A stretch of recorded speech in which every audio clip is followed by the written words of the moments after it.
Hello সবাইকে। তো আজকে টিউশন থেকে বাড়ি এসে দেখি যে হান্টু কি একটা যেন নাম না জানা পাখি নিয়ে ঘুরে বেড়াচ্ছে। তারপরে আমি মা বাবাকে জিজ্ঞাসা করতে বললো এই নাম না জানা পাখি নয়, হয়েছে ডাক পাখি, যেগুলো পুকুরের ধারে ঘুরে ঘুরে বেড়ায়। ওই পাখিরই বাচ্চা কোথাও একটা পড়েছিল, সেখান থেকে কুড়িয়ে এনেছে। তো মা এখানে সন্ধ্যাবেলাতে দেখছি নারকোল কুড়োতে বসে গেছে। আমি তো বললাম যে কি হবে এখান দিয়ে। তো আমার তো খুব একটা এক্সাইটেড, তার জন্য আমি ভিডিও করতে শুরু করে দিয়েছিলাম।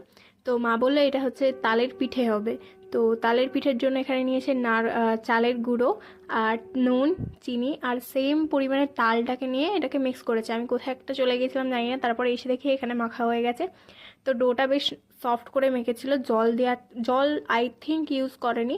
নেক্সট পার্টে আমি তোমাদেরকে জানিয়ে দেবো। আর এখানে নারকোলটা প্রিপেয়ার করতে বসিয়ে দিয়েছিল অল্প করে চিনি দিয়ে, এটাকে ভালো করে ঠিক নাড়ুর যেরকম হয় অতটা মানে গাঢ় হয় না, তবে এরকম হয়। আর আমাকে বসিয়েছিল ওই যে পিঠে পুলি হয় না, ঠিক ওই শেপে আনার জন্য।